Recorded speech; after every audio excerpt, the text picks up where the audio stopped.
Welcome to the Troxel Podcast. I'm Evan Troxel, and in this episode, I am joined by Dan Chuparkoff, who is one of the world's leading experts on AI, innovation, and the future of work. As a technology leader at Google, McKinsey, and others, Dan led transformations for teams in every industry as the world navigated 3 decades of technological change. He knows firsthand that the people who leverage the power of technology will outperform the people who don't, something I think that this audience probably knows a thing or two about. And today he shares about change, creativity, and how leaders can prepare their teams and organizations for a future powered by AI and innovation. He draws from decades of experience in software and product development and shares valuable insights into why traditional industries like architecture need to embrace reinvention. We also talked about how to practically foster innovation in the face of resistance, the dual nature of technology, innovation through separation, AI's true potential, diversity as a catalyst for innovation, reframing learning, the importance of cross-pollinating ideas and talents from different industries to drive innovation, and more. One of the main themes of this episode is about change agents. I'll put out a challenge to you, dear listener, and it is that change agents must lead their teams through technological change. Can you identify who the change agents are in your organization? Maybe it's you. Anyways, stick around to the end of the episode because I'll wrap things up and tell you why I think this theme is a really important takeaway from today's conversation. Lastly, you can really help out the podcast by sharing these episodes with your colleagues and by commenting on and sharing my LinkedIn posts. And you can leave a comment over on YouTube to chat with the other listeners. As usual, there's an extensive amount of additional information in the show notes, so be sure to check them out. You can find them in your podcast app if you're a paid member, and if you're a free member, you can find them at the website, which is trxl.co. So now, without further ado, I bring you my conversation with Dan Chuparkoff.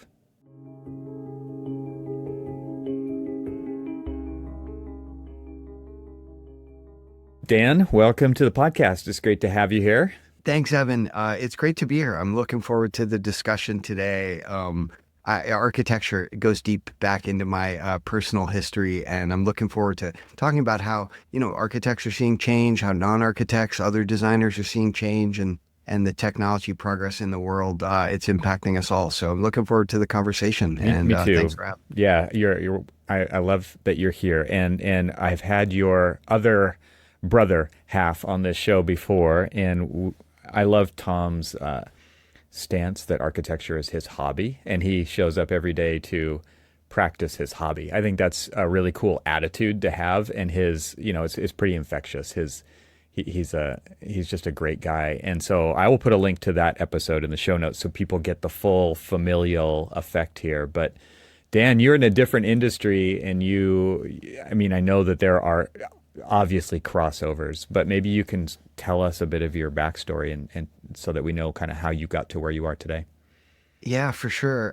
So I've been a technologist for 30 years, I guess, professionally. I was a product manager for most of that and a software engineer for a tiny bit of it at the beginning. But I sort of stumbled into technology accidentally. I actually had originally intended to be an architect. And I got an internship my senior year of high school for the Hillsborough County School Board in Florida. We were designing schools all over the county. And as an intern, I pretty much all they would let me do was draw parking lot lines. Like they would draw this whole plan, and I'd get the site plan, and I'd try to figure out how many parking spaces would fit in the parking lot. And so I spent a good chunk of a semester drawing parking lot lines. And I was filing plans away in, those architecture plan cabinets. The flat files, the big, long flat files. Right. I'm like in our storage room, like filing plans away one day. And I meet this guy that I hadn't met before. His name was Mr. Pak. And I introduced myself. I told him I was getting to know all the people around. And I'm like, how come I haven't seen you? And he said, that's because my office is down here. We're like on another level, practically in the basement. And he shows me where he works. And the first thing I see is he's got a computer sitting on his desk. He also has one of those old style drafting boards on the slant, but he's got a computer and a plotter that was like plotting at the time. It's making all this noise. And that's why they shoved him in the basement because his plotter was making so much racket. Yep. Right. And I'm like, what is this? What does it do? And he's like, oh, it's just for CAD. And I had never heard the acronym CAD before. And he showed me what he's doing, and it was AutoCAD Revision 9, which back then was the first one that let you spin the design around. You could look at it in 3 dimensions. And and he showed me how to work it. I spent a week with him, and then he showed me I could copy paste parking lot spaces. And now we say the words copy paste all the time now, but like in 1986, that was like magic. It still is if you actually think about it, right? Right. Yeah, we do take it for granted, though. Yeah, so I go back upstairs to where my normal desk is, and I finish my project in ink and Mylar. If I make a mistake, I got to tear the whole thing up and start over. And I'm looking around, and all these architects are drawing on Mylar and ink. I'm like, hey, does anyone know about Mr. Pock in the basement? Like, when are we getting more computers? And the architects at the time, they weren't ready for that. They didn't understand that the drawings that came out of that thing would get better. They didn't understand that like the ability to share digital designs, across stakeholders and cities would be dramatically better. And so they for the most part rejected that thing and resisted it. I saw that was going to change the future of architecture, and I changed my major in line with that. Like I want to make software that can do that to all the other industries. Interesting. And so that became, a 35-year-old, love with technology way back then. Wow. That's it's interesting. And you even make me think of like a basic tool that we have today, which is for me, not a basic tool, which is a clipboard manager, even where you can copy lots of stuff and then go over here and then pick which one you want to paste in where, and like just the amount of like, how long did it even take us to get from a single copy paste to multiple copy paste, and what a big jump that was. There's still so many people that don't even use a basic tool like that, right? Because they don't even know it exists. But I think that's part of it too, is right. You don't see the potential because you don't know it exists. But then once you know that it exists, you're also kind of up against this existential threat of who's going to replace me with this? Will it replace me? And there's all of those kinds of, and so a lot of things haven't changed in that regard. Like with what you're saying. Yeah. It's just a same problem happening over and over again. Regardless of what role you have or what industry you're in, like we're all facing that constant tool that helps us and threatens us at the same time, and that can be terrifying. Well, let's expand on your credibility. Where did you go from there? Yeah, so I started as a software engineer at a small marketing services company that most people have never heard of. Gradually, I then tried some startups and then a digital agency. And then I worked at a company called Atlassian that makes software for developers. And then I ended up at McKinsey & Company and then at Google. Finally, at Google, I worked on Android operating system things. If you make mobile apps, you probably used a bunch of my tools, Android Studio and Crashlytics and Firebase and things like that. So nice. That's the 32-year abbreviated version, but ended up at Google, actually wearing my Google vest right now today for the video listeners. It was fun. I saw some big companies and some old companies and some startups and some massive enterprises, and it was an amazing journey. And your brother's an architect, and so I'm sure you guys talk about kind of the let's just say the contrast between what you've seen in the technology industry. Obviously, your brother Tom is very technologically oriented in the design side of architecture and leveraging those kinds of tools that we talk about on this show all the time. But I'm curious, like from your perspective, when you're working at a company like Google, and from my point of view, having never stepped foot in a Google office, I mean, I'm sure that there's some of the same issues that we're probably going to talk about today, even, call it plaguing, call it whatever you want, but these large incumbent, Google's been around for how long now? When did Google start? It's got over 25 years, right? Yeah, almost 30 at this point. Right. And so it's like this idea of disruption but also they spend a lot of money on R&D, a lot of money on innovation and things like that, and they're constantly trying to come up with the next best thing. And they've had some big moonshots, and they've also, I'm sure, just thrown a bunch of stuff away, right? Right. But so there's like this, it's all happening. It's everything everywhere all at once, right? All of these different things are going on in the soup pot. And then I think about like the contrast of, and I'm just going to generalize and say most architecture firms are just kind of like, oh, how can we do what we do a little bit better, but not disrupt how we do it, and I think that there's probably, you probably share a lot of stories with him about that, and I'm sure that there's some, oh yeah, I see that, but then there's probably a lot of, there are some differences in the way technology companies operate compared to, especially really established architecture firms, even though they have a lot of resources, and I could probably at the same time say that they're the ones spending the most money on the R&D when it comes to, not disrupting themselves, or, being the ones who disrupt themselves instead of somebody else doing it to them. Right. But from Google's point of view, and just being like this technology company that has even put its toe in the water of AEC a few times, I mean, what's been your experience with just kind of seeing how this has played out over the last 2 decades? Yeah, I think so. The first thing I'll say to just try to normalize what Google is like a little bit more for people. Some people look at Google and they're like, they have $1 trillion, they have hundreds of thousands of really smart people, like they can do things there that I can't do. But once you're on the inside, you see that they're actually just a normal big enterprise like many others. Inside, they have small teams that have like no budget to work with, and they're scrounging for, people and headcount. Then they have big legacy things that have been running for 20 years, and they're afraid to touch anything because they don't want the revenue to dip at all, because that could be, devastating for them. So first, Google has a lot of the same things going on that many other small and medium and big enterprises have as well. The second thing I'll say is, fundamentally, as part of Google's life, I think because they sort of were born out of the internet, and also at that moment, the way we searched for things on the internet shifted from the AOL Yahoo portal style thing to a consumer-driven search, right? It was very guided before. Like there were 15 categories, and you could click on finance or you could click on travel, and you would see the travel portal, and suddenly users had control to go anywhere on the internet they wanted. And so Google saw that even brand new things could get completely disrupted if you're not constantly making them better and better and better. At the time, Alta Vista was the dominant search engine, and it had only been around for 4 years, and they just got left in the dust. Right.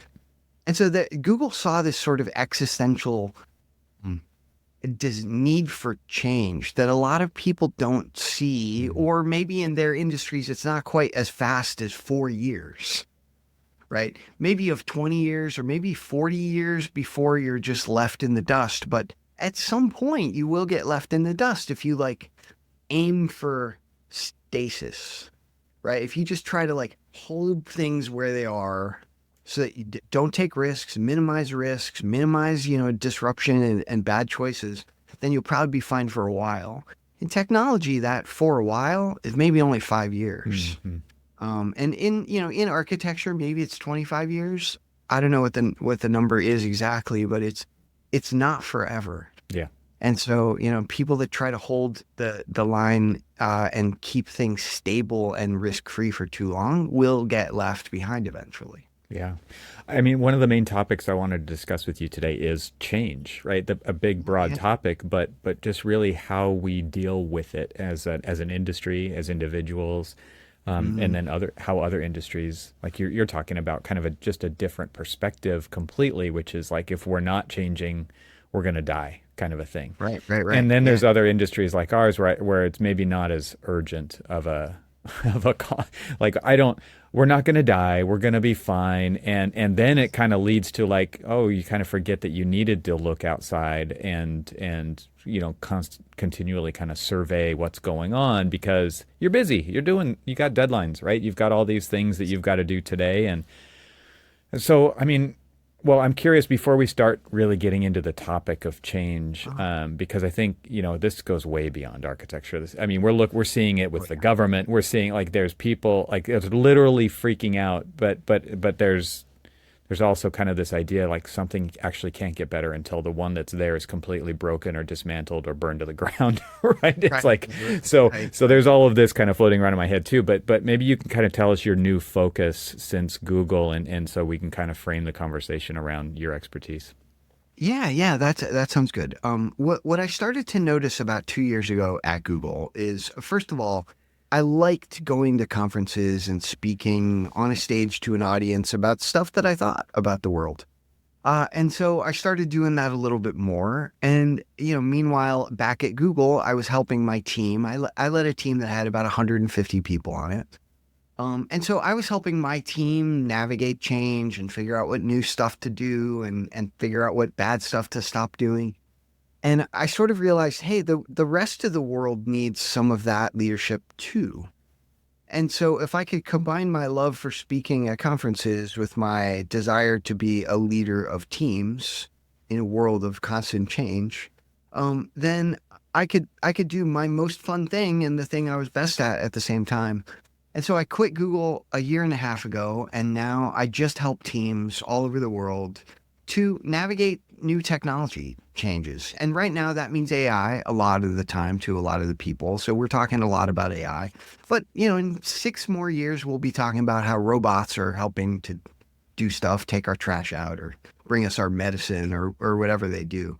And so that, that constant technology, revolving door of helpers, assistants, is never going away. And so I just do that now. I'm independent. I have a company called Reinvention Labs, and we're just doing research on, how change is happening in each industry and what that's going to mean for the people that are trying to be successful there.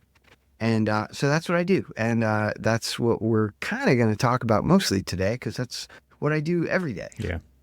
Yeah, I mean this idea of change and disruption, I mean these are all kind of words that for a lot of people are super uncomfortable. And then there's others who are super comfortable with it because I mean like your job is to help people get comfortable with it so that they can do something about it, right? Right, And right, I right. think about kind of the pace of innovation, and maybe we can start here is just what have you noticed with the pace of innovation and change just in the last couple of years? Yeah, yeah, yeah. So it definitely, there's on one side of the argument that the potential changes available to us is growing exponentially and Mm, that's speeding up. But at the same time, the amount of change accepted into organizations is actually throttled because of leadership change out, right? Like a person who is whatever, I'm 55. I'm, my age, I'm a leader at Google or any other organization.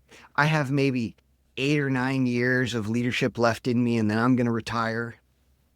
I don't need to change that right. much if I'm the leader, right? So I'm just going to ride it out. And you don't have to enable it either, right? Like, Right, yeah. right, right. I'm just coasting on whatever laurels we built up in the meantime. Then 10 years from now, I retire, and then the person that I've been grooming to take my spot takes over. And they're probably 15, 20 years younger than me. They're more comfortable with the digital age. They're more comfortable with risks. They have like 900 iPhone apps on their phone, so they don't care about new tool fatigue and stuff like that. So they lead my company in a completely different way. And so that generational flip in leadership actually is the thing that drives change Mm, more than the availability of new technology. And generational leadership is throttled by, age and generation size and stuff like that. So what you'll probably see is in any 22-year span, most organizations aren't forced to change.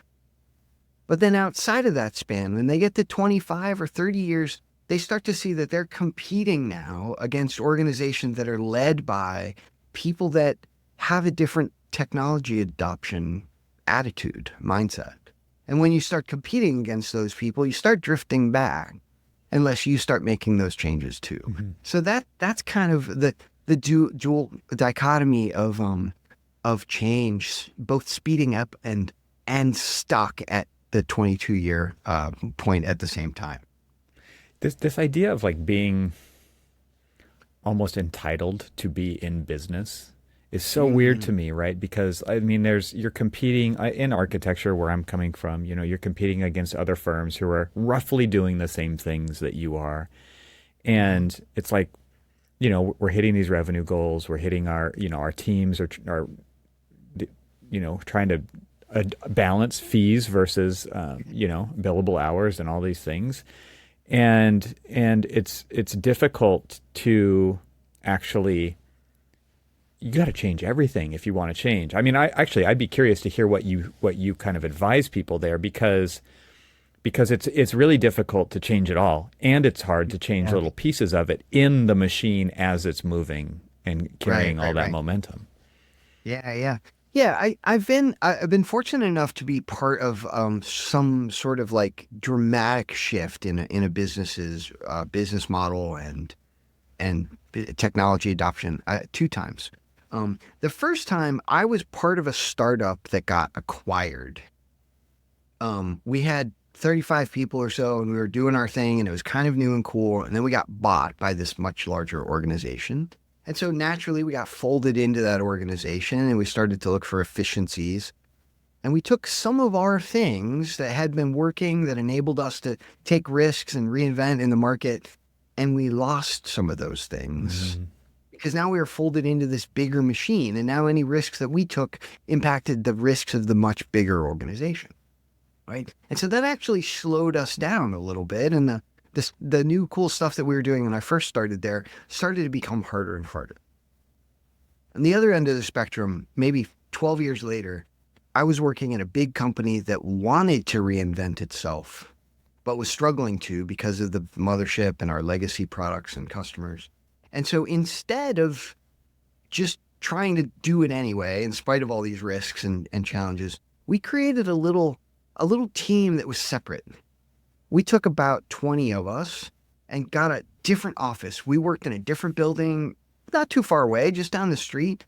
But we had our own culture, our own mindset. Like, we were shielded both legally and financially, like, by creating this new entity that had better risk-taking practices, because we had and appetite, legally right? separated. Yeah, exactly. And we knew that we weren't resting on the revenue of the mothership, right? We had to make or break what we were trying to do there. And so, we were hungry, and we took more risks, and we reinvented things, and it was actually dramatically successful. So, thinking about that is like, when you are trying to drive some dramatic change, first, just create a pilot team. Give them a little more freedom than you're normally used to in your normal culture. And if it works, gradually grow that team. Right? Send some more people over there, start doing a little bit more, start bigger customers. Little by little, that new team just becomes the organization, right? And that's a much better way to try to just gradually create change in a much bigger risk-averse organization. When I was leading our digital practice team at the firm that I was at, we talked a lot about digital practice.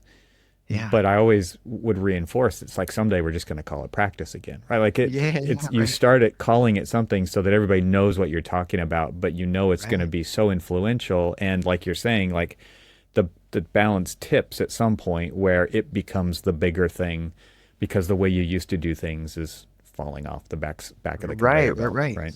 Yeah, and both things coexisting is super normal, and it shouldn't feel weird to people on either side, right? Like the existing product still has customers that expect those existing things, and those customers will want to be customers for a long time. It's okay that starts shrinking, as long as people have another place to go as the new world, or the new digital world, the new AI powered world, starts to become a bigger and bigger part of the business. It reminds me, like, the example that comes to my mind immediately is when Steve Jobs started the Mac team to develop a completely different computer than the 2Es and, the Apple IIs Right. that were out there.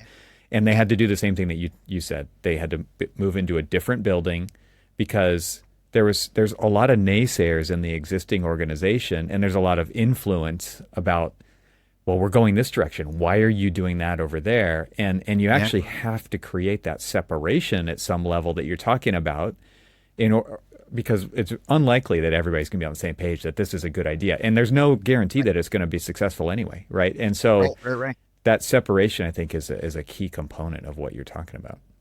Yeah, completely agree. Because yeah, there are no guarantees that it's going to work. In fact, most of the time it does not work, right? Like most new things that organizations try aren't successful. Yeah. And so, that takes a different appetite for risk personally, a different like family situation, like all those things can be different. Right.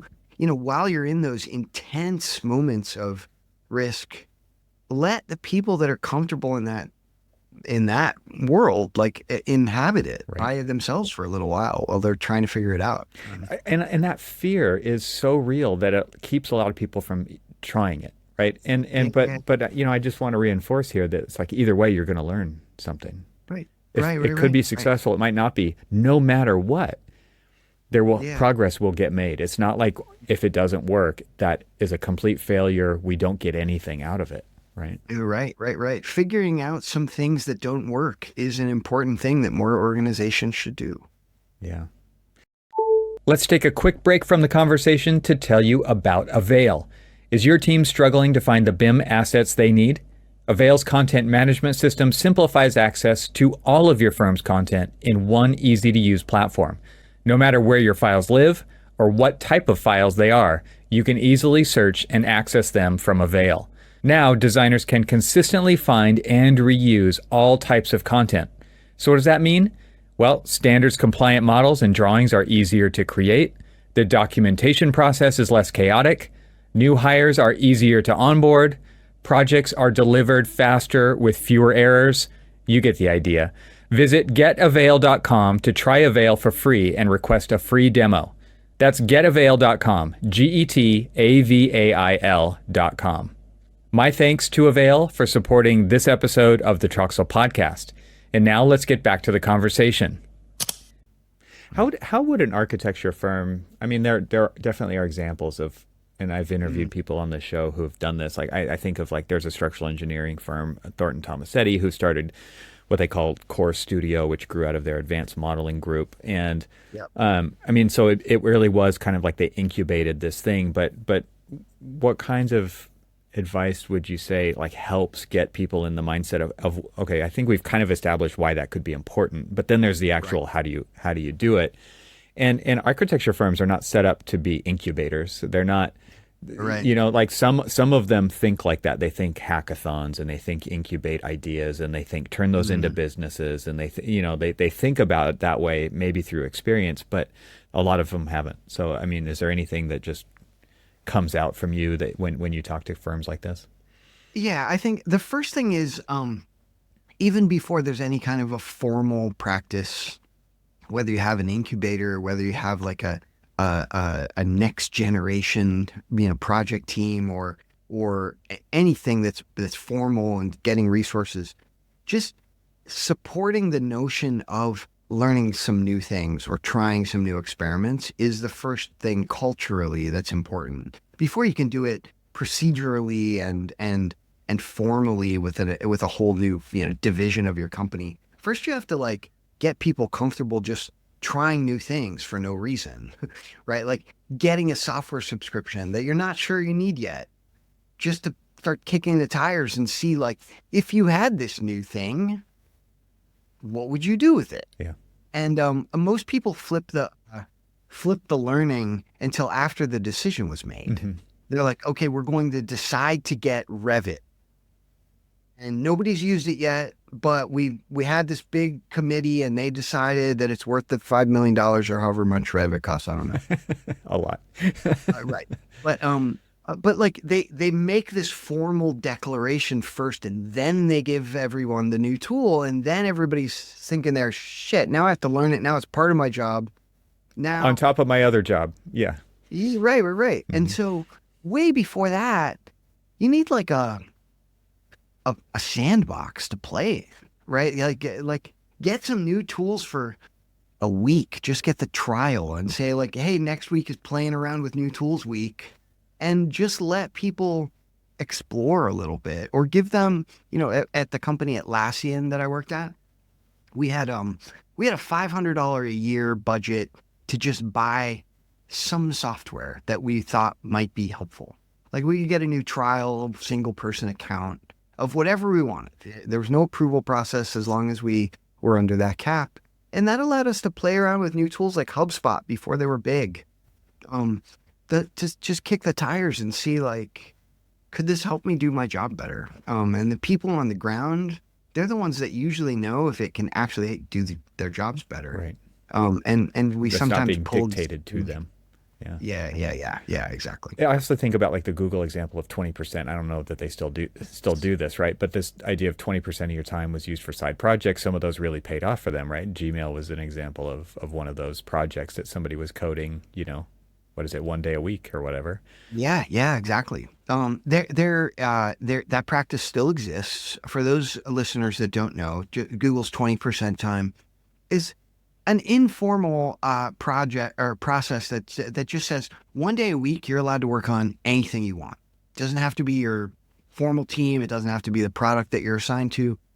What actually happens is sometimes a person will just take a training class and they're just going to disappear every Wednesday afternoons for a while. Sometimes 4 or 5 people will get together every Friday and say like, hey, we could maybe create a new project here. Do you want to try it? And they'll do that for a while. And you can spend some amount of your time. It's not always 20%. It's not universally applied.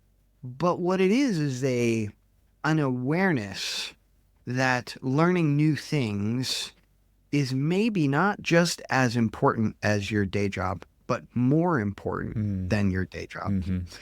And so it's not a distraction from the work. Your work is a distraction from the R&D.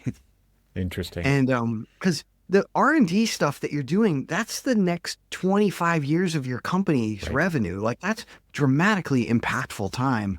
And a lot of people think of it in the opposite way, where it's, it's getting in the way. We don't have time for that. We have customer deliverables and you have to keep your utilization up. Yes. And, all those things are hard. It's the first time I've ever heard that being mentioned. So I'm really glad that you mentioned it. And I'm also curious if you could kind of expand on expectations around these side projects, because I think a lot of times it's like, well, if every single person who participates doesn't bring something back to us that was quote unquote worth it, then they get cut off and somebody else needs to. But I don't think it was like that. I mean, tell me how it worked. Yeah, it's certainly if you're spending if you're spending money that isn't time at Google on a 20% project, for instance, you and me, we start a new startup and we have servers running now and we have users logging into some product that we're not even charging for. We're starting to consume organization money at that point. Mm-hmm. And so that's fine as long as we have a monetization plan. And as long as our user adoption is growing and those people are referring new people in and we have organic adoption, and that demonstrates that the product that we built has value. Outside of that, if it's just me and you spending some of our own time, that's just education. And there's not a great way of measuring that education made you smarter or didn't. The ROI. So, yeah, right. But Google has a sort of, empowering trust approach to measuring that. And if you're doing stuff that you feel like is making you better, and you always have to explain it to your boss and, talk to your boss about what you're doing and what you're getting out of it. And so as long as you can confidently have that conversation, then you can get a little autonomy to try and learn new things. So that's, I think, the two sides of that. If you're spending money, there has to be real, demonstrable customer growth. If you're not, if it's just for educational purposes, then you have a normal leadership conversation with your normal boss, like you do about other things you try.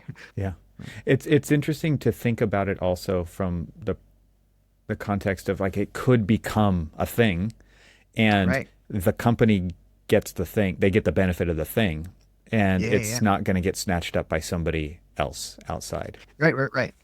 because it's your Yeah, IP at that point, right? You've basically paid for yeah. the R&D of it. Right. And now imagine you're Google and Evan and Dan, we started to create this side project and Google didn't actually believe in it, but we did, and they wouldn't let us work on it anymore. So you and I quit and we start our own startup and we get, $8 million of investment and then we build our own product and one day Google wakes up and we're competitors. Right.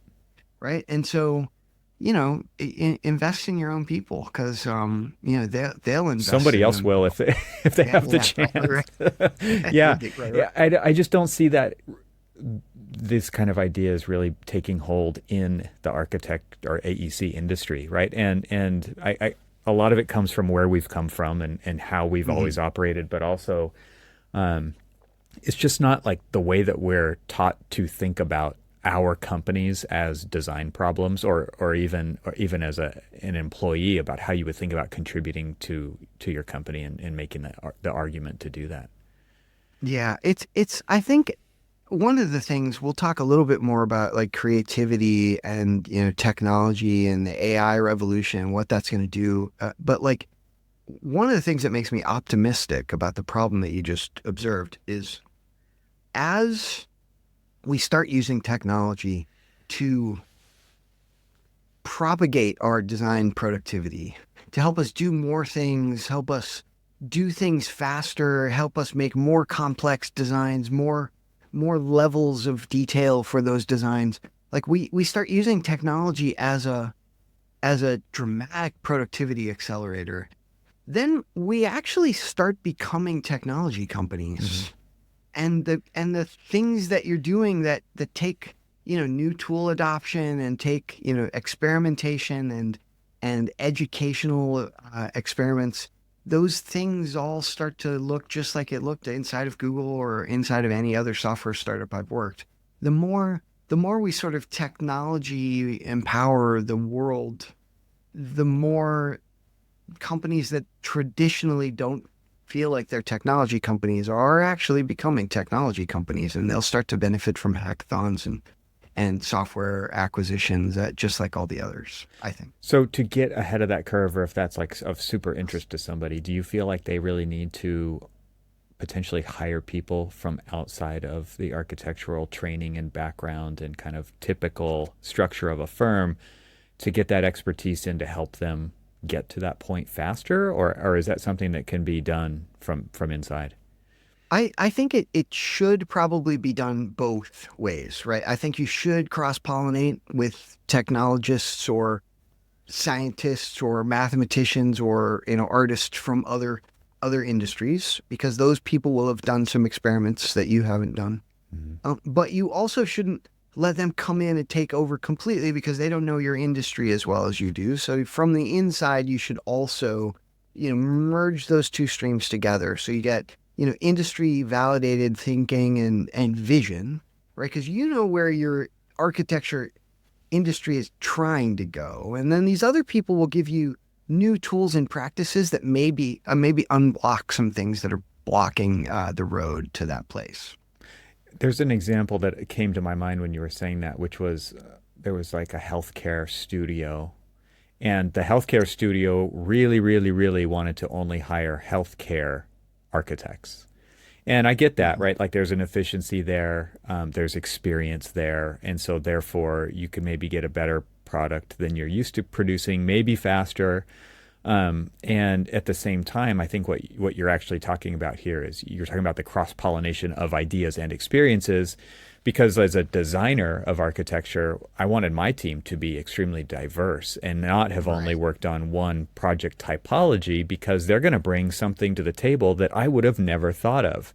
And there's kind of a bit of a battle in those two different ways of thinking, and I think that's probably going on all over the place. Yeah, I 100% agree that it is. I think if you're doing work that's really close to the same every time, and you're trying to get it done faster and cheaper, and maybe incrementally better, then getting people that have done that thing over and over again is the best way to do that. But if you're trying to do something brand new some of your like legacy experience gets in the way of reinventing the way you do those things.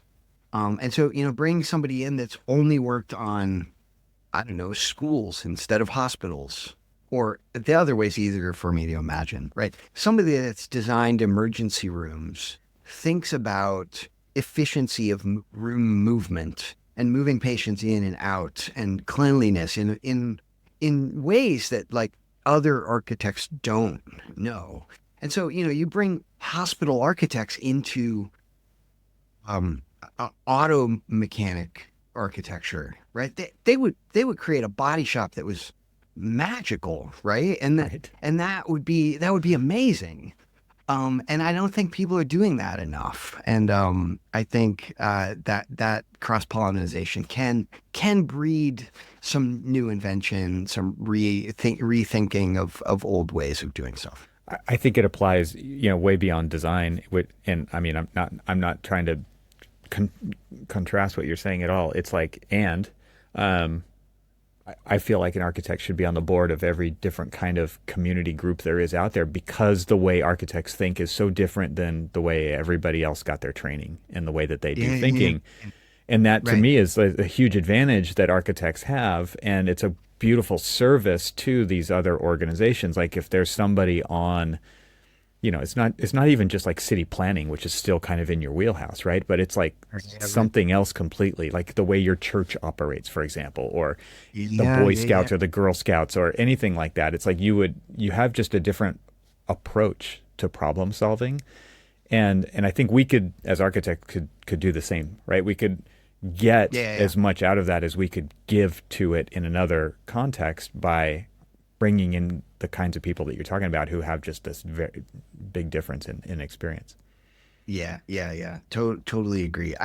Generally, diverse thinking, it often unlocks new ideas that wouldn't have been there before. Mm-hmm. And that diversity can be, the kind of cross-industry diversity. It can also sometimes just be age diversity. Like bring a brand new person in, like letting an intern sit in your board meeting for a while and just talk, what do you think?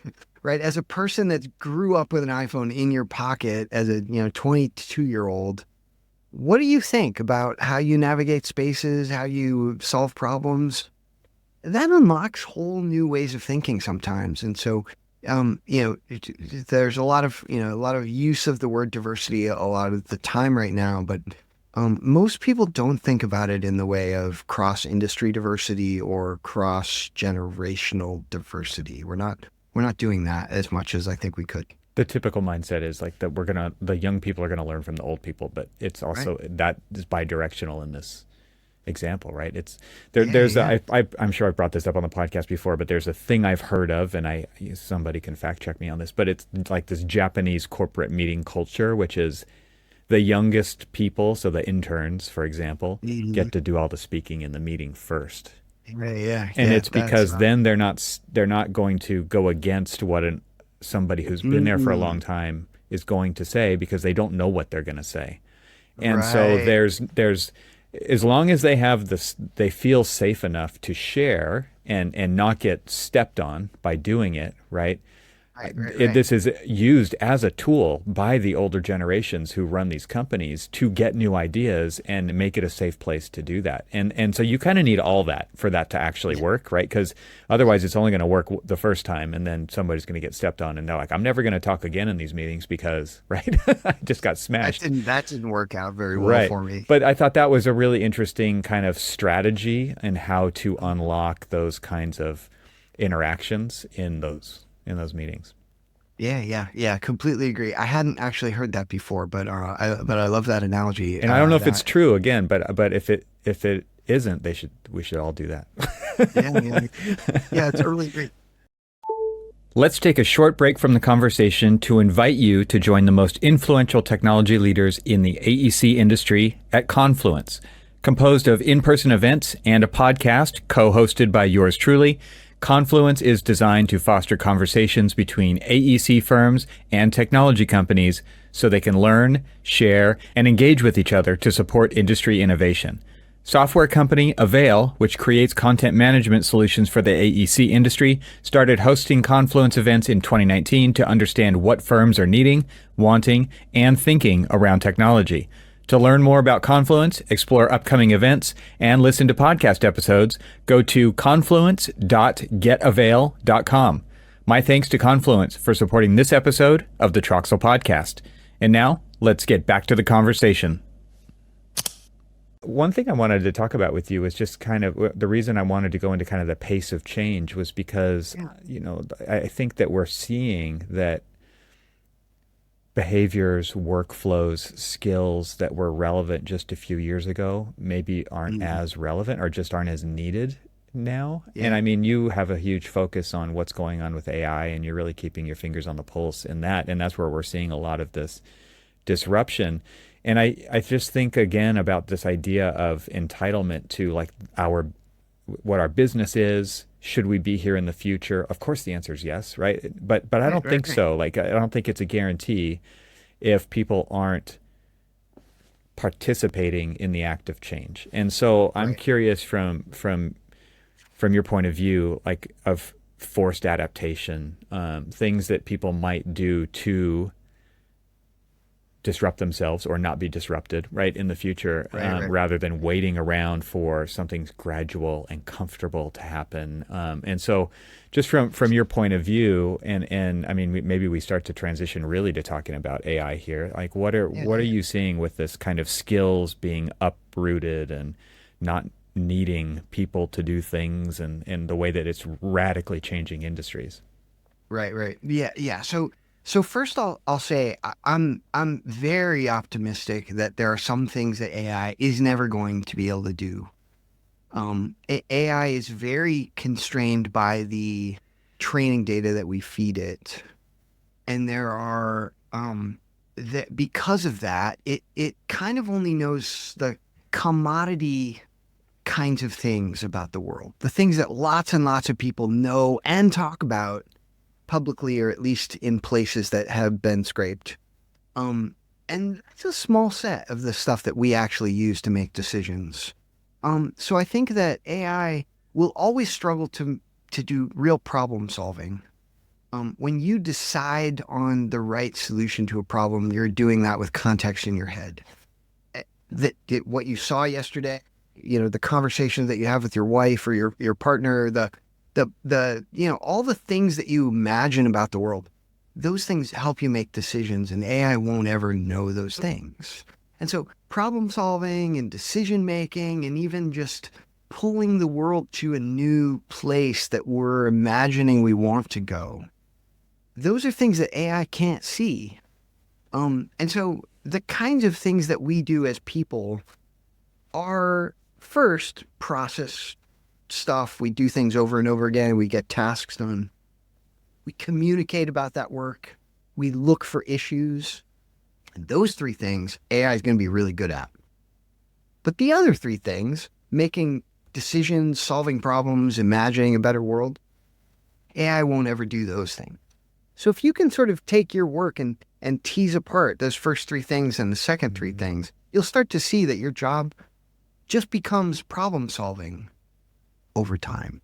Your job is to look at the weird stuff that AI can't figure out what to do. Figure out what to do.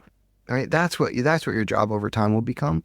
And I think that will exist forever. I think we'll always have safe, secure places as people in any industry, as long as we adapt what we do and give away some of the commodity stuff that AI is better at than us. Does that make sense so far? Before? Yep.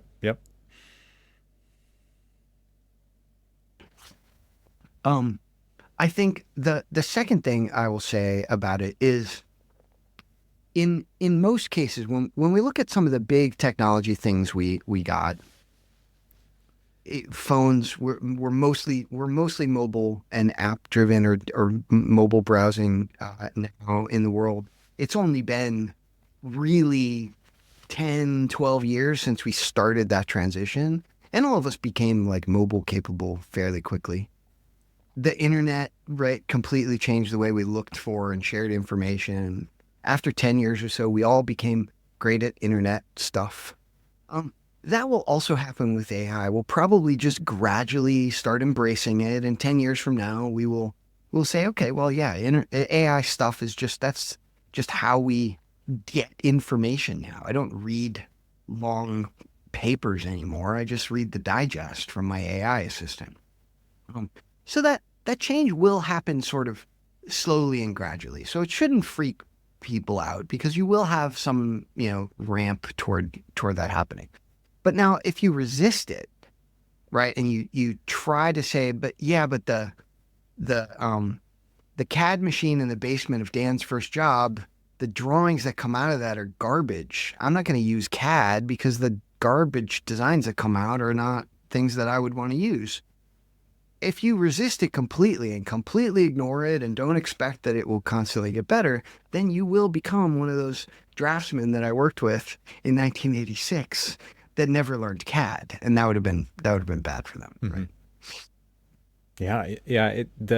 This idea, though, I think is exacerbated by the constant fire hose of news, right? Of you've got to do this right now. And so I'm curious from your perspective, like, how can you get by without having to really like dive in and become a deep committer to this kind of stuff? Like, what do you feel like is the best way to kind of experience that ramp that you're talking about?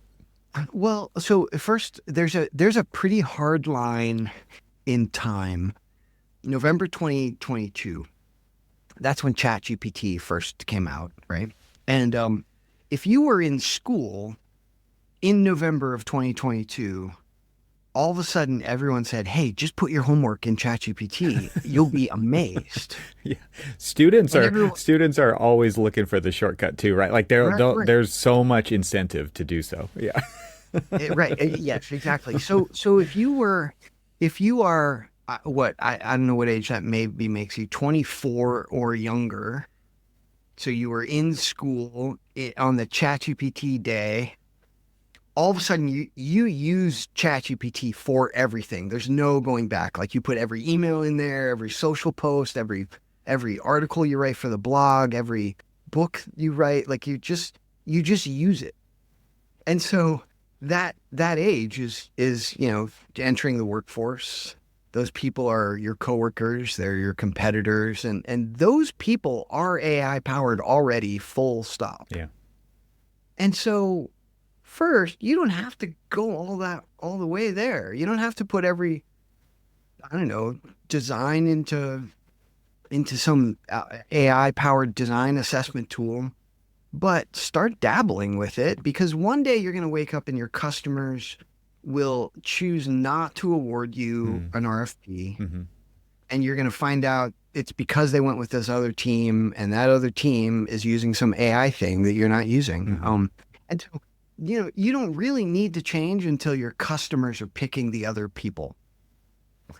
That's when you have to. Yeah. And so anticipate that that's coming and start dabbling. Start playing around with it, start figuring out, what it could do for you, what you trust and what you don't trust.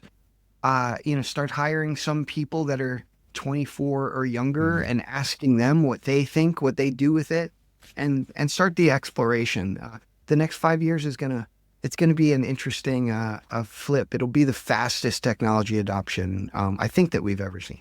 Yeah, that's an interesting graph to track, right? Because it was like, I think that there was a graph that showed like the telephone and adoption of the telephones in houses, right? Landline telephones versus like the cell phone. And I think the cell phone was like a tenth of the time, because it was like 50 years of adoption for landline telephony, and then you've got cell phones, and I mean, this is before smartphones, quote unquote smartphones, right? Like this was just like Nokia, right? Everybody had a Nokia pretty fast, and that was 2000. I don't know. That was a long time ago, right? Probably even before that. I mean, the Matrix 1999 had the cool slide out Nokia.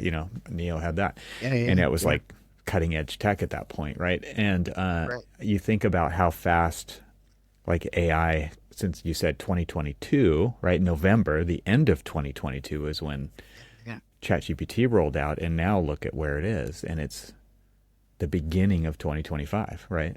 Yeah. Right. Yeah, and also I want to be clear. What AI can do right now is mostly language processing. Hmm. So if you're having a meeting with a bunch of people and you say a bunch of stuff, having an AI note taker in the room with you to log what was said in the meeting, what decisions were made, what action items were there, that's a great idea. It will transform the efficiency of communication across your team. If you're writing content and it's going to be read by people that are maybe outside of the US, maybe now you can publish content in 5 or 10 or 25 different languages, right? So you can reach your whole global audience instead of just the one you speak to in English. Those are things that already are working really, really great, and global teams should be doing those things already. In AEC, to have a structural engineering drawing and put it somewhere and say, like, what are the flaws in this drawing? That technology is really in its infancy right now. Like, we don't have that kind of stuff just isn't in the training data. And so when we say AI, I want to make sure I distinguish between language processing stuff and graphical image processing stuff. Because a lot of the design stuff that requires precision in images is still a long way off because that stuff wasn't enough in the training data. Now, companies like Autodesk and the others are going to make great things, but the road there is a little bit slower. And just to kind of throw in some other ideas about what I've seen going on in the space is like very small teams developing language-based interfaces to produce code to build geometry in real time in your modeling application like Rhino and Grasshopper, right? But it's still language driven to code something that would normally take somebody a lot of trial and error or a lot of experience, right? You got to pay for that time to create this stuff either way versus, oh, I want it to, round off the corners on the 15 floors at the same time. And it creates the code that lets you execute that. And then you can use it again and again and again and again. And all of a sudden, like, you have to find ways to leverage the existing tools to do little things in the bigger picture as well. It's not just meeting notes. It's not just for project managers and people processing a lot of email. It can be for designers too, or without going full on down the IP role of like it generating potential design ideas that then there's like questions over where that came from and ownership and all that kind of stuff. Yeah, right. Yeah. Right. Yeah, exactly. Or even just the structural integrity of the shape that your mid-journey design came from or whatever. Yeah. But yeah, that's a great example. And that's, I think, another place where we could bring that cross-pollination of industry back. If you hired a random non-architect software engineer to come in and just like look over the shoulder. Yeah, right. Yeah. They would find amazing efficiency things that you're gonna overlook if you're not a software engineer. One of the things we always say about great software engineers are the laziest ones. Yeah. Right? They want to do the least amount of work possible, and so they'll find ways of like automating some of that stuff, and that will definitely help in AEC. The question then is, can AEC afford those people, right? Because, but you get what you pay for on some level when it comes. Yeah. Right. Yeah. Well, let's talk more about creativity, because this idea you posted on LinkedIn and you talked about how AI, what creativity is, and then what you thought you've already got into this a little bit. What creativity will never do, and when it comes to caring, like that's a big one, right? You talked about that AI won't care, and so the thing that really interests me about this topic, or this framework of what AI can do as a tool, and where do humans fit into that process, especially as architects, which is it's actually about the human experience. And then there's all this other stuff we have to do to make it actually physically work in the real world as architects, right? So Midjourney doesn't do that, right? It's images, and okay, maybe it thought us, it drew a picture that, I'm going to pursue that, go down that road, and then we can actually reverse engineer and then, so take it a few steps back, interject some other client ideas and then move forward and actually come up with something. But then there's this whole okay, we have to produce these drawings. We have to produce these details. We have to get it through the permitting process. We have to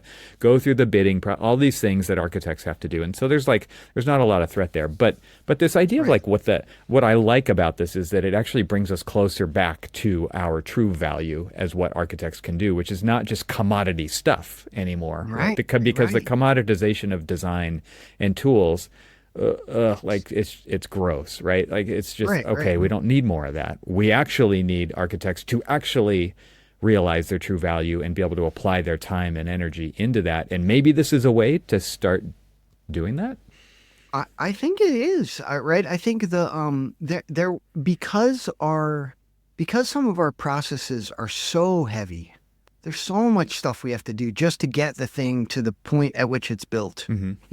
There's one day at the beginning of the project that's super fun where you're like just sketching on a napkin or a notebook, and you're like, I can imagine this amazing building, this amazing space, going to be so cool, and then the fun ends for like a year and a half. Yeah, multiple years. You have to do all that other crap to get your napkin sketch to life. What should happen, or what I'm optimistic that will happen, is that the painful stuff that shouldn't take as much human creativity and imagination and unique perspective and all that stuff, all the processing stuff should get automated so that you spend more time, doing the fun part at the beginning. And that makes me really excited about the AI future, not just in AEC, but that I think will be true in medicine and in software engineering and all the other industries too. Yeah, this idea of younger generations and change, right? Mm-hmm. The catalyst of change is when the bit flips and it's there's some new people in charge now. And because I think a lot of people think, okay, well, yeah, you can spend more time on the project, and of course we'll always, that's actually what BIM did, right? It just allowed us to cram even more into the same bag as we had before, at more detail, more metadata, whatever it is. And all of that can be leveraged for good. And at the same time, what I like to think of it is quality of life, right? You can decide how you want to spend that time. You could put it into the project. You could put it back into yourself. You could work less hours. You could go on that trip and get those experiences that then bring back to your projects, and you can build better architecture because you've had those experiences. And because all that actually feeds each other, right? It's in a positive way. And my hope is that we can actually use these tools as leverage so that we can have better experiences, so that we can provide better experiences, so that we can provide better products, and not just work more or work longer, because we've done that. And I think that's an interesting perspective from the younger generations as well. It's I'm not going to do it like that. I see how you do it, and I'm not interested in doing it like that. And a lot of people are leaving or not going into the industry because of that. But I'm hopeful that the ones that do actually will have a different way of approaching the way we've always done it. I completely agree with that. I'm the parent of 3 sons. I have a 30-year-old and then 2 23-year-olds. And they're, as they come into the workforce now, they have a completely different mindset, right? Mm-hmm. They're not trying to work, their butt off for 50 years to get a gold watch and a pension. That's not their view of the world anymore. And they're going to approach work in a different way. They're going to find efficiencies in their own work and then split the dividends with their organization, right? Where they got some efficiency. So now I get a little bit more vacation time, and I can also do a little bit more work for your stakeholders. But then the dynamic has flipped for sure for some people younger in the workforce. Yeah. Well, I'm hopeful in that way for sure. I'm just curious, maybe wrapping up here, what you're most excited about or what you think maybe the biggest takeaways are. I'm sure even in the year and a half since you haven't been at Google, things have changed pretty radically. And so what I'm not looking for here is like you've even experienced this, right, with a year and a half of like how fast things Mhm. are moving, and so there's a lot of stuff that you probably even told people a year and a half ago that doesn't apply anymore, and so I'm trying to Yeah, avoid a yeah, yeah. little bit of that. But like bigger picture, what do you think some of the takeaways are from this kind of, I think you know, I think one of the things that excites me the most is the ability for AI to help us communicate across language barriers more than we can right now. mm, Um, you know, a lot of the global economy transacts in English right now because it's the one language that lots of people know, and that's a little bit broken. There are 6 billion people that don't speak English at all, and those people can't read most textbooks that were written. They can't watch most YouTube videos. They can't like join most enterprises because they don't know how to understand the words that are being spoken. I think AI translation is going to democratize access to information in the world in ways that are super interesting. kind of like the It'll internet enable, did, right? yeah, yeah, yeah, Yeah. yeah, yeah. We'll probably in the next year have a toggle on our computer that lets us just flip the language that we hear and read when we get messages or when we join meetings. If we want to speak Mandarin, we're going to speak Mandarin, and everyone else will get English or Spanish or In real German. time. They like in real time, Yeah. yeah. Like those things already work in Teams. That functionality is already there. It's not widely used, but I think that's the thing that excites me the most because I think this is a big world, and lots of our organizations aspire to be global. Hmm. But our definition of global right now is a little bit broken, and it could be a lot more global than it actually is, and that's an exciting like human um, step change that makes me really really excited about the next decade. So do you think then, based on that alone, that corporations and teams should be thinking about business very differently and who their customers could be and what their footprint is and those kinds of things? Because it's, you kind of framed it in this idea of sharing information, but like if you can speak Mandarin in real time and all you can actually speak is English in real time, that actually changes things pretty structurally to what's possible with your business. I think that is exactly my advice for organizations. I think people are thinking about their customer market as way narrower than it actually is. Hmm. There's a whole continent of Africa, that's growing rapidly, like skipped over the non-digital ways of doing things, right? They jumped right to digital money. They jumped right to cell phones and never even installed telephone lines and cables. And um, there's a middle class in Africa that needs all the services that we all make every day here in the U.S. There's 1 billion people over there. Another 1 billion people in India, 1.5 billion people in China. And that's just three of the countries, Yeah. Africa, Yeah. a continent. But there's a lot of opportunity, I think, out there in the world that this new way of exchanging information will enable, and I think that will be opportunity on both sides for us servicing them and for them joining the global economy. And you've played with that a little bit. And I'm just, my question, I guess my final question is how much did you trust it, not knowing the Mandarin that you had it translate to? Yeah, yeah, yeah. Yeah.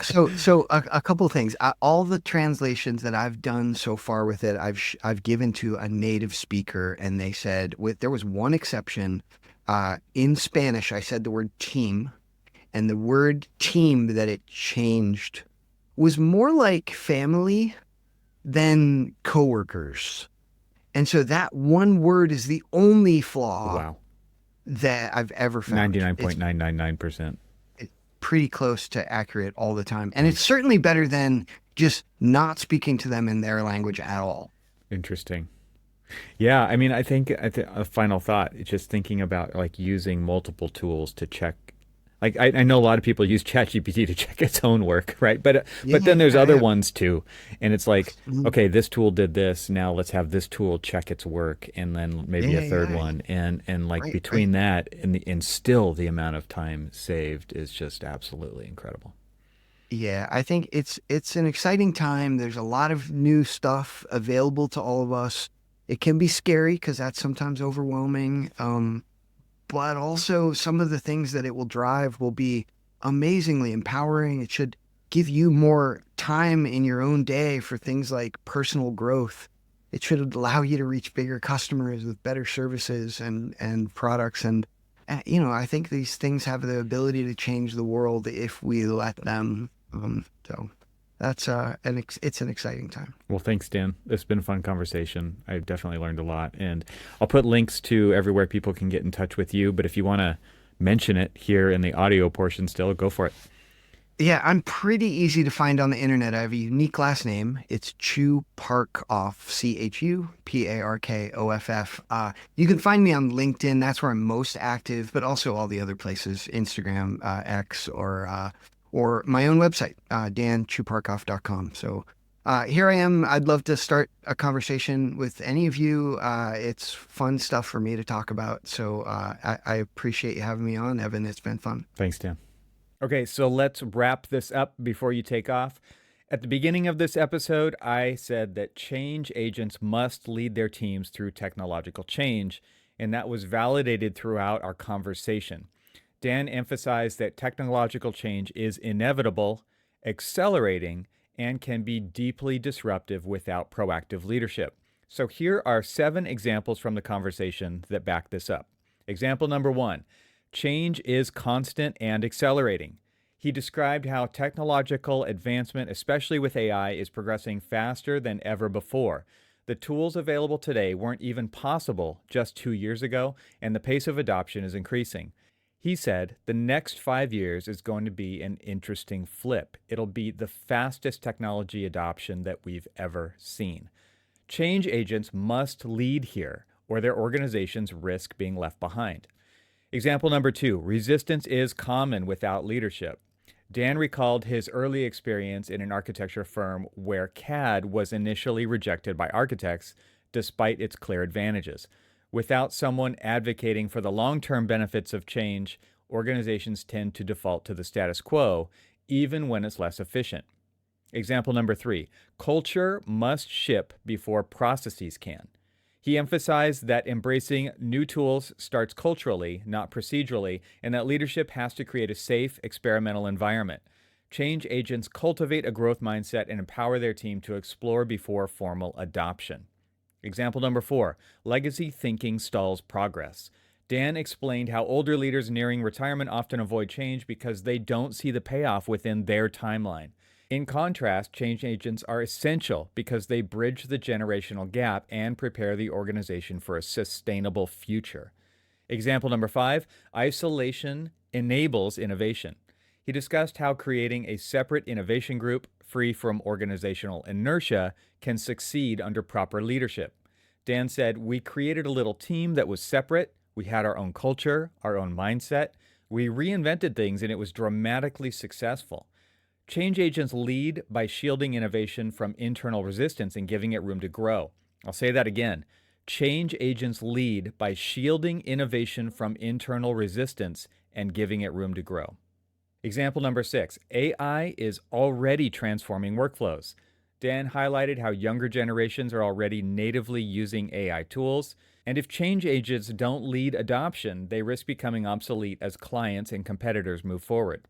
And lastly, example number 7, without leadership, fear wins. Fear of the unknown or failure can paralyze teams.